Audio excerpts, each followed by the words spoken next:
Il s'agit d'étudier une balle de tennis qui est mise en mouvement par un joueur.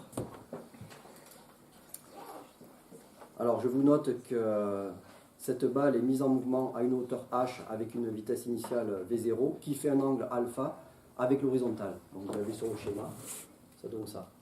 Okay. Alors on veut étudier le mouvement de la balle par rapport au sol. Les frottements de l'air sont négligés. Donc information importante. La balle est assimilée à un point matériel et elle est frappée sans lui donner aucun effet. Important aussi. Le mouvement de la balle est étudié dans le repère indiqué dans le schéma ci-contre.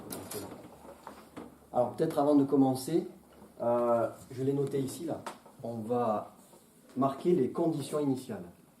Donc les conditions initiales, ça concerne at égale 0, au moment où on commence l'étude du mouvement, c'est-à-dire au moment où la balle est frappée par le joueur. À partir de cet instant-là, c'est t égale 0. Quelles sont les coordonnées du vecteur position et quelles sont les coordonnées du vecteur vitesse? Alors, réfléchissez, c'est vous qui allez me dire. Bon, déjà pour le vecteur position, c'est-à-dire x et y, à t égale 0, que vaut x, que vaut y? Alors, vous avez le schéma, la balle est tapée à t égale 0, en ce point-là. Donc, x de 0, ça vaut quoi? J'entends 0. C'est ça? Ben oui, c'est ça. La balle est frappée en ce point. Donc, l'abscisse de ce point, c'est 0. Alors, condition initiale. On a déjà x de 0 égale 0. Y de 0, que vaut l'ordonnée du point d'impact sur la balle, H. Tout le monde est d'accord avec ça? Pour la vitesse maintenant. Donc on va noter Vx de 0. Alors je vais peut-être faire un petit schéma à côté que j'effacerai après. Donc je reproduis le repère ici, et le vecteur V0, je vais le mettre à l'origine. Donc il est comme ça. On a les axes x, y ici. Alors Vx de 0, c'est quoi? C'est la coordonnée du vecteur vitesse suivant l'axe des x à l'instant t égale 0. Donc c'est V0, on va noter comme ça. C'est la coordonnée de V0 par rapport à la Vx. Et donc ça correspond à cette longueur-là. D'accord? Ça c'est ce qu'on a revu dans les rappels sur les vecteurs. Donc cette longueur-là, avec un signe plus ou moins? Plus, puisque c'est du côté des... Oh, là, je vais inverser là. Là c'est x, c'est du côté des x positifs. Et cette longueur-là, elle vaut quoi? Sachant que là, j'ai l'angle alpha.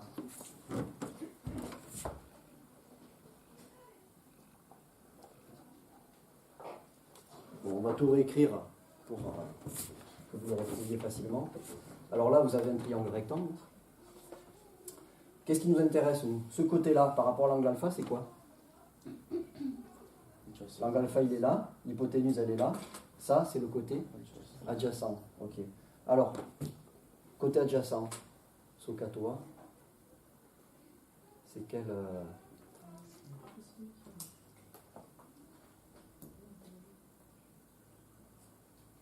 Côté adjacent, c'est le cosinus.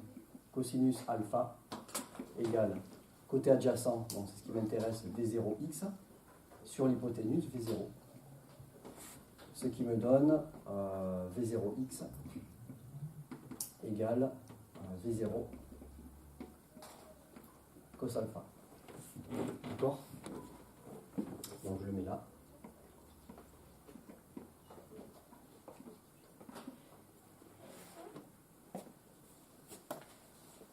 Pour ça, c'est bon?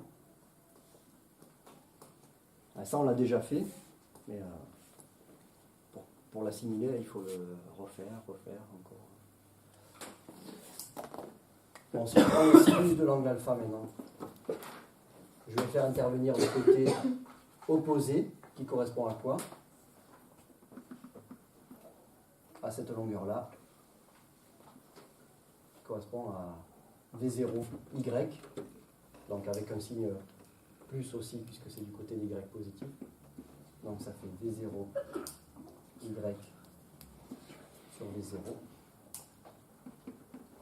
ce qui nous donne V0Y égale V0 sinus alpha. Voilà. Donc, je peux marquer aussi, pour les conditions initiales, que la composante, la coordonnée du vecteur Y, du vecteur V par rapport à l'axe Y, à l'instant initial, c'est V0Y qui est égal à V0 sinus alpha.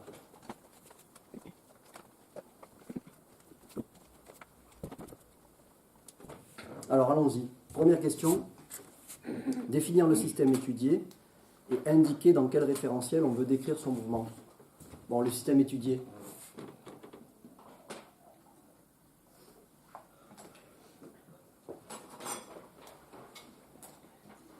Qu'est-ce que c'est le système étudié?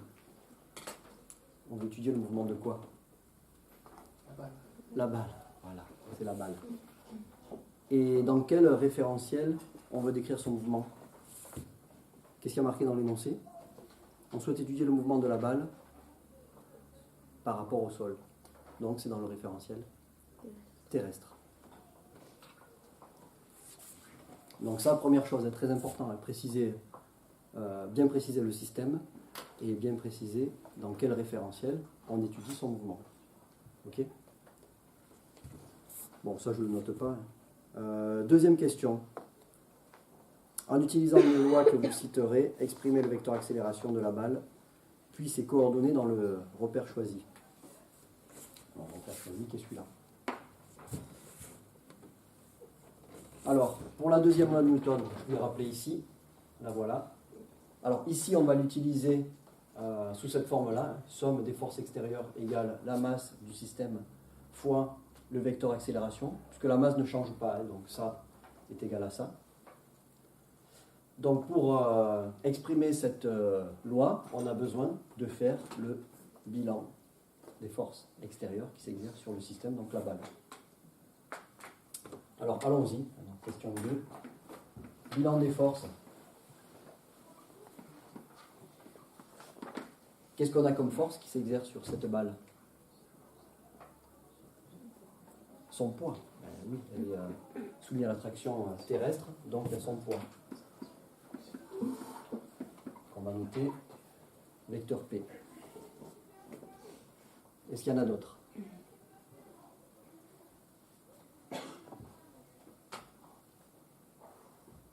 Alors cette balle est mise en mouvement dans l'air, donc il peut éventuellement y avoir la résistance à l'air, les frottements avec l'air. Bon, ils y sont, mais ici on va les négliger. On va se placer dans un cas où ils sont négligeables. Donc, on ne va pas en tenir compte. Je ne les mets pas. Est-ce qu'il y a autre chose? Bon, on va se limiter à ça. Bon, pour vous, en terminale, on ne va pas plus loin. Donc ça veut dire que ma balle, on va faire l'étude de son mouvement en considérant qu'elle est soumise uniquement à son poids. C'est quoi comme situation, ça? Quand un objet est uniquement soumis à son poids, c'est une chute libre. Ok? Donc voilà, la balle est en chute libre. Ce qui ne veut pas dire, attention, chute verticale. Bon, mais voilà, le bilan des forces est rapide. Hein. Il n'y a que le poids. Donc ce poids, d'après la deuxième loi de Newton, est égal à la masse de la balle, le système c'est la balle, fois le vecteur accélération de la balle. La balle qu'on assimile, comme c'est dit dans l'énoncé, à un point matériel de masse m. Donc deuxième loi de Newton. Voilà, on vous demande de bien indiquer la loi physique que vous utilisez. C'est la deuxième loi de Newton, qui nous permet de commencer le raisonnement. Donc somme des forces extérieures qui ici se résume au poids, égale la masse de la balle fois son vecteur accélération.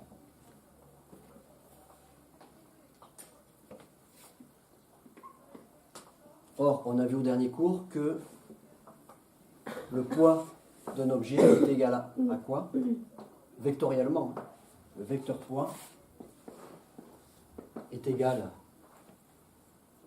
bon en norme, vous savez que c'est P égale M fois G. La dernière fois, on a rappelé qu'en vecteur, vecteur P égale M fois vecteur G. C'est le vecteur champ de pesanteur. Et M, c'est la masse de l'objet. Donc le poids de la balle ici est égal à la masse de la balle fois le vecteur champ de pesanteur. Ce qui veut dire que le M qui est ici et le M qui est dans la deuxième loi de Newton, là c'est le même. Ça c'est la masse du système, donc de la balle, et ça c'est le poids de la balle, donc c'est la masse de la balle. Ce M là et ce M là sont les mêmes. D'accord? On a donc, si j'écris en bas là, tout le monde le voit, c'est bon? On a donc, on va l'écrire comment? M vecteur G égale M vecteur A. Je remplace vecteur P par M vecteur G. Donc c'est égal à M vecteur A, soit vecteur A égale vecteur G. Je simplifie par M et il me reste ça.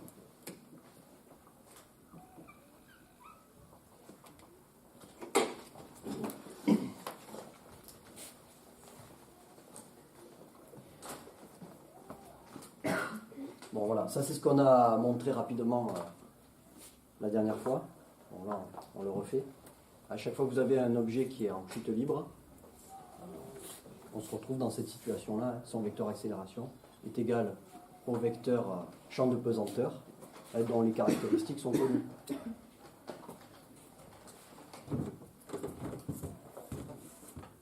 Alors question 3. Non, c'est pas fini. Puis exprimer ces coordonnées dans le repère choisi.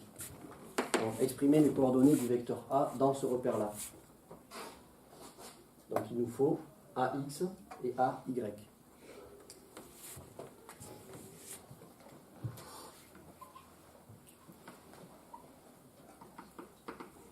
Alors si le vecteur A est égal au vecteur G, c'est que les coordonnées du vecteur A sont égales à celle du vecteur G. Donc AX égale Gx, et ça vaut quoi? Alors le vecteur G, on va le représenter ici, là. Donc le vecteur G, c'est un vecteur qui est constant, donc qui est le même de partout, là. Localement, le champ de pesanteur est uniforme. Je vais le mettre ici, là. Vous me rappelez la direction, le sens du vecteur G? Ça il faut le savoir. Hein. Direction verticale et sens vers le bas, comme le poids. Hein. Donc voilà mon vecteur G. Quelles sont ses coordonnées par rapport à l'axe X et par rapport à l'axe Y? C'est ça que je veux. J'ai X et après j'ai Y.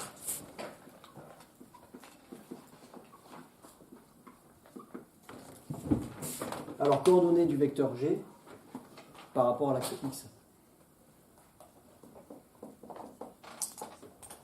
Ce vecteur est perpendiculaire à l'axe OX. Donc, sa coordonnée sur cet axe, ça fait 0. Donc, on a AX égale 0 aussi. Ce type de vecteur, on l'avait pris en exemple dans les rappels sur les vecteurs. Et la coordonnée suivant l'axe OY,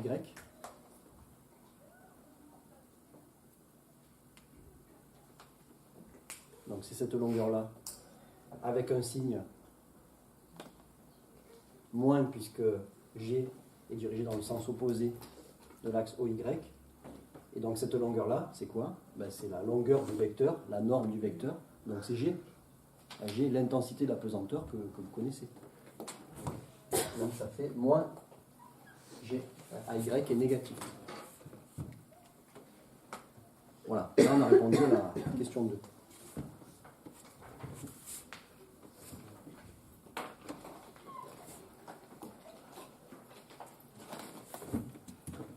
Question 3. Exprimez les coordonnées du vecteur vitesse à t égale 0 en fonction de alpha et de V0. Bon, ben ça on l'a déjà fait avant de commencer l'exercice, puisque je parlais de toutes les conditions initiales, on l'a fait ici. Donc je le renote pour le rappeler. Vx de 0 égale V0x. Donc c'est V0 cos alpha. Et Vy de 0 est égal à V0y qui est égal à V0 sinus alpha.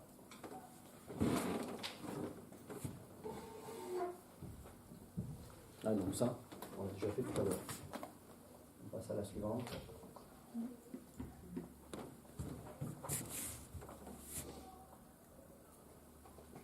Alors à partir de la définition du vecteur accélération et en expliquant le raisonnement, exprimez les coordonnées du vecteur vitesse, c'est-à-dire Vx de t et Vy de t.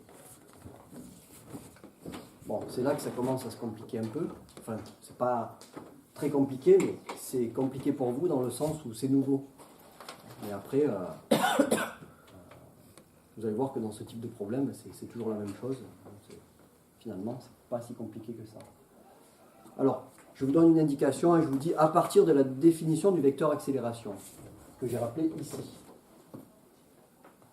Donc, par définition, le vecteur accélération, c'est la dérivée du vecteur vitesse par rapport au temps. Ce qui veut dire que les coordonnées de ce vecteur accélération sont les dérivées des coordonnées du vecteur vitesse par rapport au temps. Donc, c'est ça qu'on va utiliser ici. Pour obtenir Vx et Vy, connaissant AX et AY, qui sont là, on va utiliser ça, la définition du vecteur accélération. Alors, allons-y. Par définition,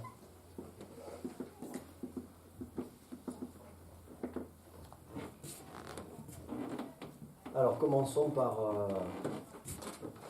Vx. Donc, par définition, on a AX qui est égal à dVx sur dt. Et ici, AX, je vais noter or ici, AX égale 0, ce qui nous fait dVx sur dt égale 0.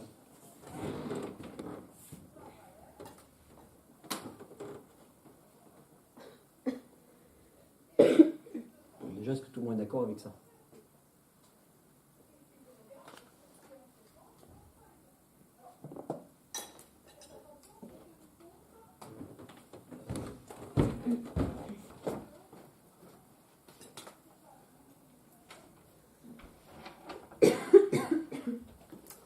Alors, quelle est la fonction dont la dérivée par rapport au temps fait 0? C'est une constante. D'accord? Donc voilà, on a Vx.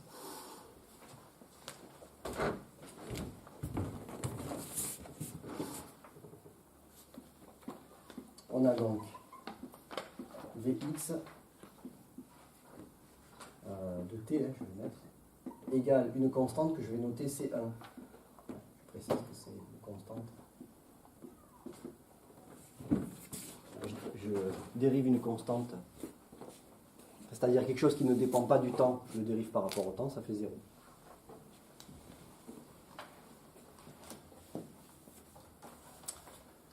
Alors comment déterminer cette constante? C'est là que les conditions initiales interviennent. Si on ne connaît pas les conditions initiales, on ne peut pas déterminer le mouvement. On sait que à t égale 0, la vitesse initiale, elle a ces deux coordonnées. Et en particulier, pour Vx, Vx de 0, c'est égal à ça. Et comme Vx de t est constante, c'est-à-dire ça a toujours la même valeur, ben cette valeur, c'est la même que celle que je lui ai donnée au départ. Vous comprenez? C'est là que c'est un peu délicat. Par la deuxième loi de Newton et la définition du vecteur accélération, je détermine ça. Bon, mais maintenant, quelle est la valeur constante? Ah, ben je sais qu'à t égale 0, ça, c'est égal à ça. Enfin, je vais l'appeler ici. Là. Donc ça veut dire que C1 est égal à ça. Question? On va marquer or à t égale 0, Vx de 0 est égal, ben ça fait C1 aussi, hein, puisque quel que soit t, Vx est égal à C1. Et c'est aussi égal, on l'a montré là-haut, à V0 cos alpha. Voilà, du coup on a C1.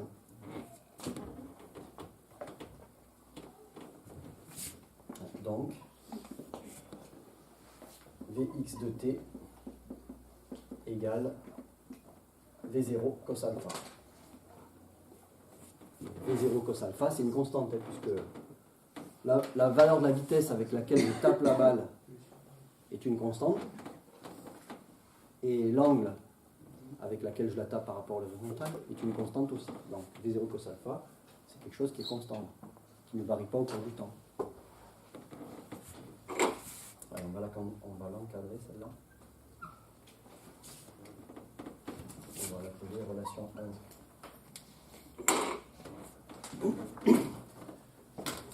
Bon, ce qu'on a fait là, en fait, on a tout fait, parce que ça va toujours être ça. Ça, on va le faire 4 fois.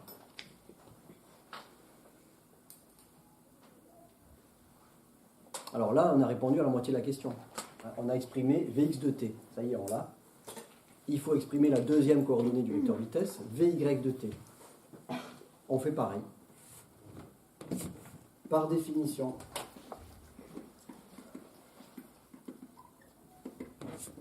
AY est égal à dVy sur dt, par définition. Et ici, c'est égal à quoi? AY à moins G. Je vais le marquer comme ça, là. Ici, ça, AY, ça vaut moins G. G étant une constante.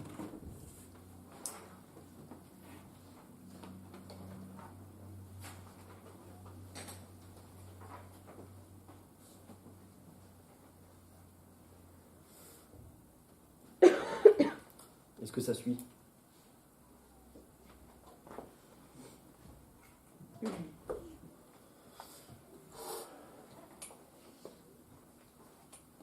Bon alors, comment à partir de ça, je vais déterminer ça? Je dois déterminer une fonction Vy dont la dérivée par rapport au temps, ça fait une constante. Quelle est cette fonction? Alors, petite parenthèse, on va faire ça avec les notations mathématiques, parce que là, je pense que vous allez trouver assez rapidement. On va dire que si j'ai une fonction définie par f de x égale, allez, on va prendre moins 3.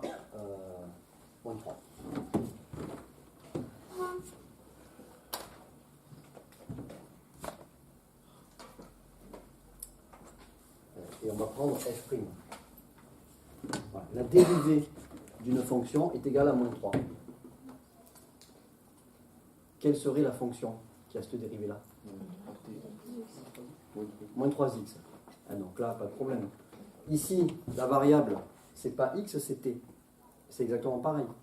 Donc par rapport au temps, je dérive une fonction et cette dérivée me donne une constante. Donc ça veut dire que la fonction, avant que je la dérive, c'était la constante fois la variable. Ah, ici, vous m'avez dit, ben, la fonction f, ça serait ça fois x. Ben, ici, ça fait moins g fois t. La variable, c'est pas x, c'est t. Mais c'est pareil. D'accord? On a donc Vy égale moins G fois T, hein, donc moins GT. Alors, petite précision ici. F de x égale moins 3. Moins 3x, pardon. Est-ce qu'il n'y a que cette fonction qui a pour dérivée moins 3 ? Plus 4 ? Non, plus 4. Ah, plus 4, d'accord. Donc, c'est bon, vous l'avez vu ? Oui. Ok.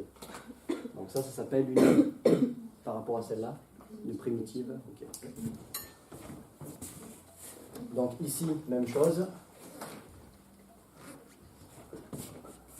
Cette fonction Vy, elle est définie à une constante près, que je vais noter C2.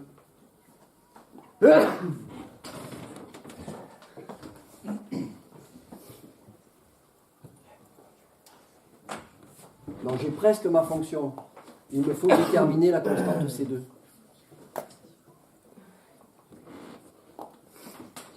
Alors comment déterminer C2 ? Est-ce que vous avez compris ? On va utiliser les conditions initiales. Lesquelles ? Sur Vy. Or, à t égale 0,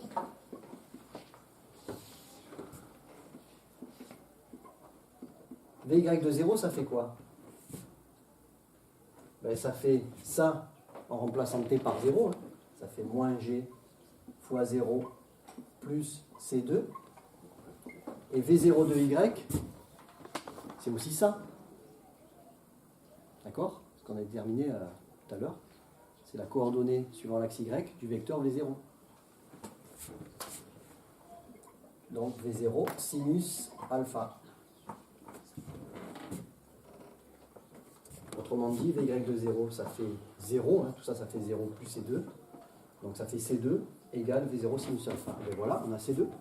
C2 égale V0 sinus alpha. D'accord ?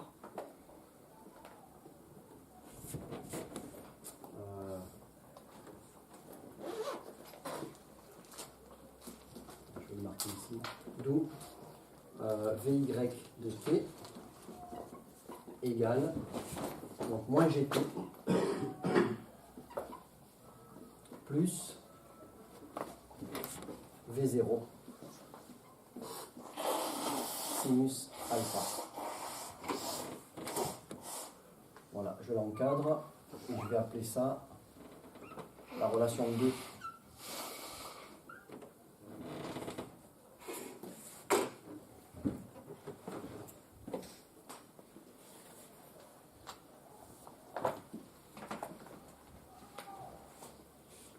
Alors, ça donne quoi ? Si vous avez compris ça, c'est bon. Hein. Entre guillemets, c'est fini, hein, parce que ça tourne toujours autour de ça.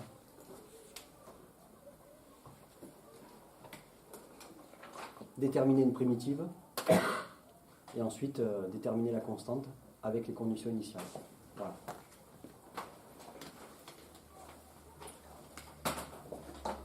Des questions pour l'instant ? Non ? Alors on poursuit. Donc question suivante, 5. À partir de la définition du vecteur vitesse et en expliquant le raisonnement, exprimer les coordonnées du vecteur position, hein, ce qu'on appelle les équations horaires du mouvement. Je vous l'avais dit au début du cours. Là. Donc ces coordonnées, en fait, c'est x de t, y de t. Alors comment on va faire ? Déjà on explique le principe et puis après il n'y a plus qu'à le faire.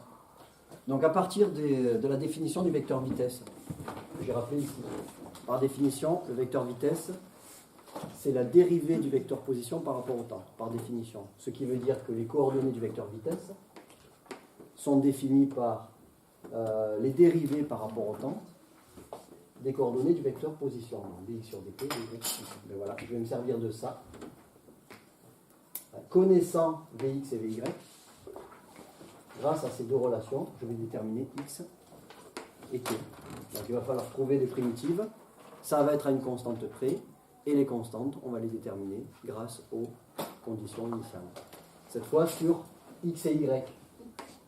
Celles qui sont là. D'accord?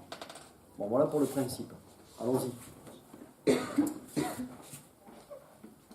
Donc, je vais le rédiger de la même façon là, pour que le mécanisme rentre. Donc, par définition,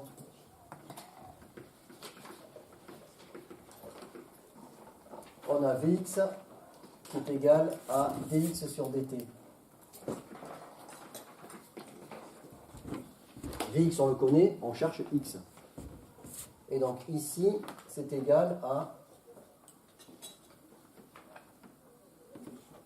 Donc Vx, on l'a trouvé ici, c'est la relation 1. C'est V0 cos alpha.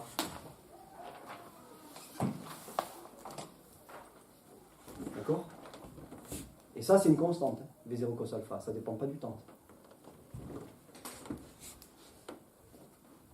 Alors, comme tout à l'heure, hein, je dois trouver une fonction dont la dérivée par rapport au temps est égale à une constante.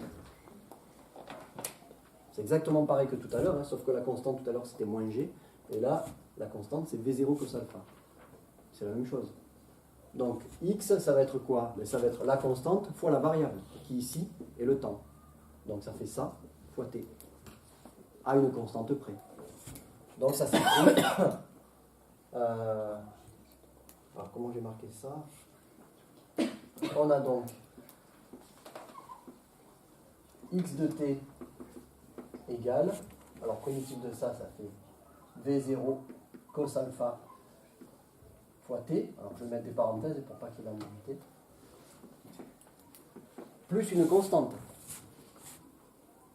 C'est quoi cette grimace? C'est petit? Ouais. Mais on fait exprès d'écrire petit pour qu'on ait tout sous les yeux. Si besoin, tu peux te rapprocher.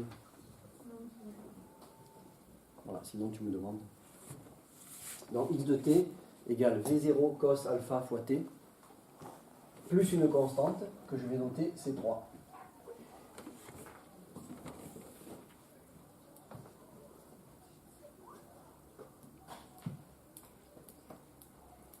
Donc pour déterminer C3, ben, il faut utiliser les conditions initiales. Alors lesquelles? Enfin laquelle ici c'est pour x.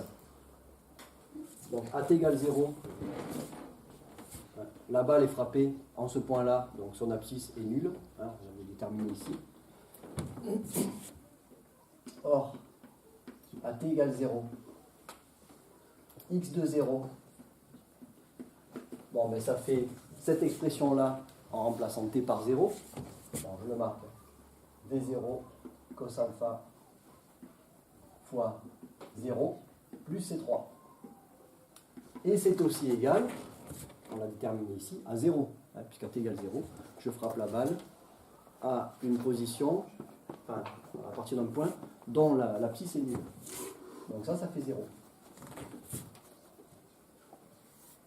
Mais en fait, j'ai 0 fois 0 cos alpha, ça fait 0, plus C3. Donc ça fait que C3 égale 0. Ben voilà, C3 égale 0. Ok? D'où x de t égale V0 cos alpha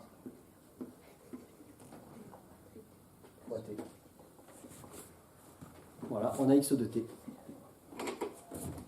Là, je l'encadre et je l'appelle relation 3.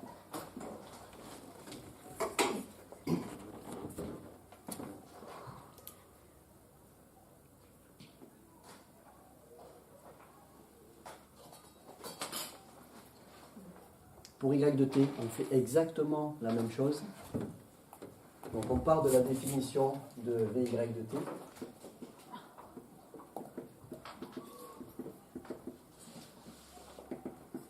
Donc par définition vy de t,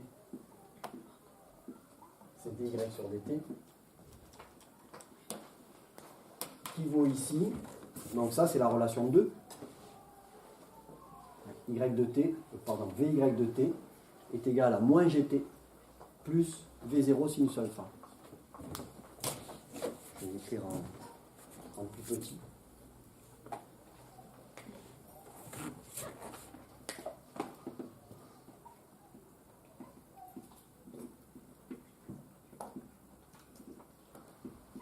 Donc ici, c'est moins gt plus V0 sinus alpha, c'est la relation fondue.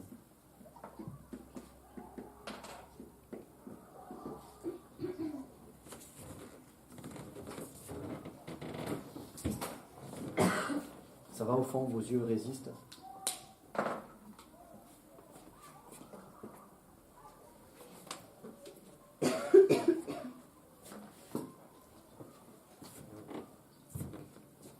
Alors, je connais Vy, c'est une fonction de t. Alors, cette fois, il y a le paramètre t. C'est une fonction qui a deux membres. Un membre avec t et un membre qui est constant. Alors, si j'intègre ça, donc vous avez vu que si j'intègre une somme, si vous n'avez peut-être pas vu le terme intègre, c'est une primitive. La primitive d'une somme, c'est la somme des primitives. Donc ça va être la primitive de ce terme plus la primitive de celui-là.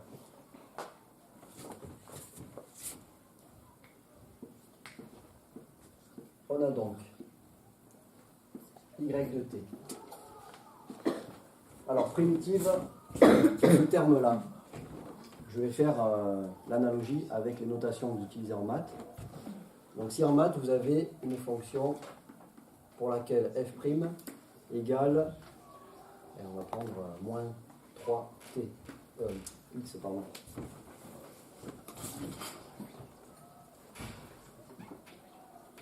Voilà. Quelle est la fonction qui a cette dérivée-là?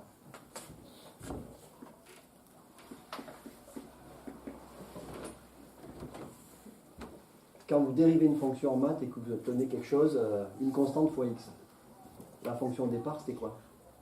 3 demi fois x au carré. C'était une fonction x carré. Déjà ça, parce que tout le monde a ça en tête. Pour obtenir une fonction avec x en dérivée, c'est qu'au départ, la fonction, c'était un x carré. Bon, mais quel est le terme à mettre devant? Quand on dérive une fonction avec le x carré, ben, le petit 2 du carré, là, il passe en coefficient multiplicatif. Donc, pour compenser ça, il faut diviser par 2. Donc, ça va faire moins 3 sur 2 fois x carré. Si je dérive ça, pour vérifier que je trouve bien ça, je dérive ça, ça me fait ça, multiplié par 2x. Et le 2 du 2x, il va se simplifier avec celui-là, et donc je retrouve bien moins 3x. C'est bon, c'est ça. Ok? Bon. J'applique ça ici, là. J'ai pas moins 3, j'ai moins g. Moins g, c'est une constante. Fois t. La primitive de moins gt, ça va être quoi? Par analogie avec ça. La variable, c'est pas x, c'est t ici. Donc ça va donner quoi?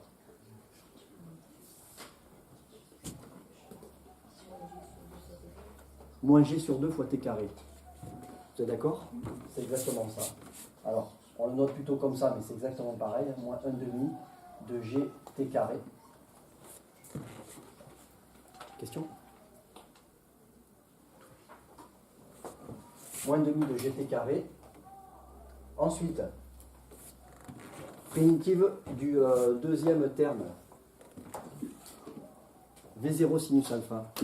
C'est une constante. Attention, là tu dérives. Ici, on cherche la primitive.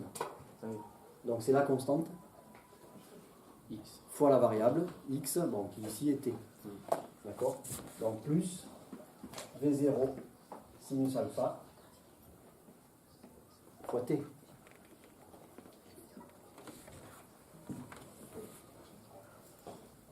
Et toujours pareil, hein, primitive, c'est défini.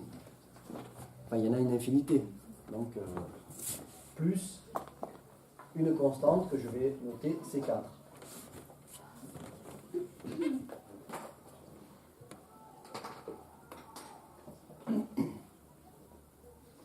Bon, voilà. Celle-là, elle est un peu plus difficile parce qu'il y a ce terme-là. Mais c'est dans le principe, c'est la même chose. Hein. D'accord? Alors, pour déterminer C4, on va utiliser les conditions initiales, laquelle? Ben, celle qui concerne Y. Or, à t égale 0, y de 0, égale quoi? Ben, ça vaut cette expression-là en remplaçant t par 0. Donc ça fait 0 plus 0 plus C4. Vous êtes d'accord? Je remplace t par 0. Du coup, ça fait 0. T par 0, ça fait 0. Il me reste C4. Et c'est aussi égal à quoi? Y de 0, c'est l'ordonnée du point d'où je frappe ma balle. Et on a vu que c'était H. Donc ça, c'est égal à H. Donc ça me permet de voir que ma constante C4, c'est H. D'accord? Je remplace ici. Hein. D'où l'expression de Y de T. Moins demi de GT carré.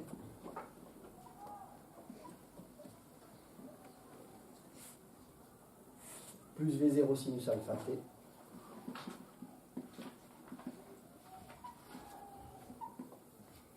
Plus H.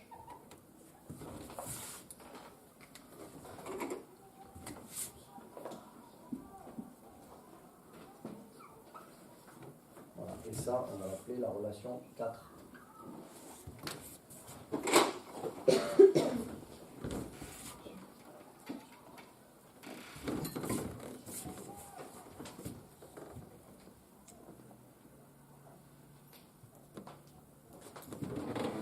Oui. Comment ça fait 0, 0 plus 0 plus 4? Ici, là. Donc, Y de 0, c'est Y de T avec T égale 0. Ah oui, donc oui. Donc voilà, je remplace T par 0 ici, ça me fait 0. T par 0 ici, ça fait 0. Ah oui, il reste comme ça. Et H, c'est égal à 4. Ça, c'est la condition initiale sur Y. À T égale 0, la balle est frappée de ce point-là. Et l'ordonnée de ce point-là, Y de 0, c'est H. Ce qu'on a déterminé ici. Ouais.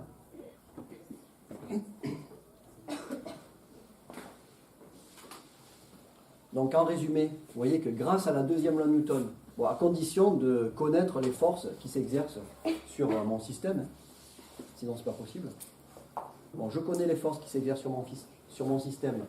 Grâce à la deuxième loi de Newton et aux conditions initiales, je peux déterminer à chaque instant exactement quelle va être la vitesse de ma balle et quelle va être sa position. Et pour la valeur de la vitesse, il faudrait faire quoi? Là, c'était pas demandé là, mais si on devait calculer la valeur de la vitesse à chaque instant, on ferait quoi? Là, j'ai les coordonnées du vecteur vitesse. Donc pour avoir la norme du vecteur vitesse, je fais quoi?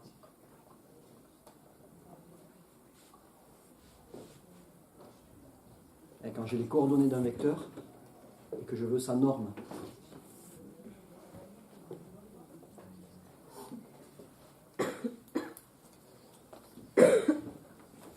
petit rappel qui ne fait pas de mal.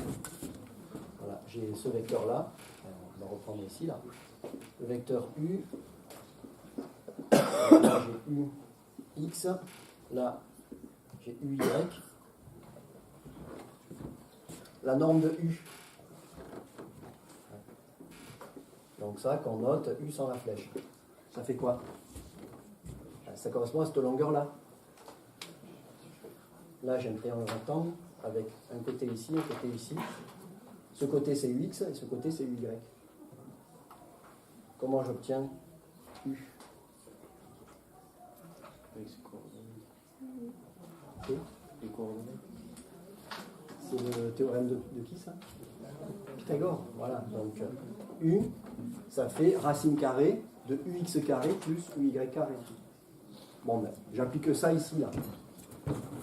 Si je veux avoir ma vitesse, la valeur de la vitesse à chaque instant, ben ça sera la racine carrée de ça au carré plus ça au carré. D'accord? Alors, c'est pour ça, avec ça, je détermine tout. Hein.